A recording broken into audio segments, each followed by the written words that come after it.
Paolo Avellino naghahabol kay Kim Chiu. Si Paolo Avellino ay hindi nagpahuli sa kanyang rumored na kasintahan, ang kapamilya actress na si Kim Chiu, kahit naabala ang kanyang schedule.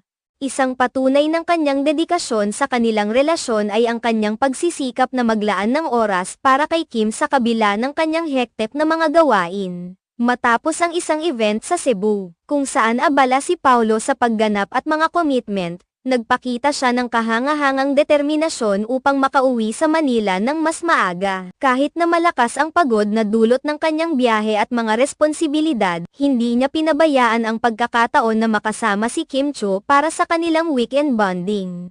Ayon sa mga nakasaksi sa kanilang relasyon, ipinakita ni Paolo ang kanyang pagsusumikap at pagmamalasakit sa pamamagitan ng paghahanap ng oras para sa kanyang rumored girlfriend. Ang ganitong klaseng effort ay hindi na bago para sa mga tagahanga.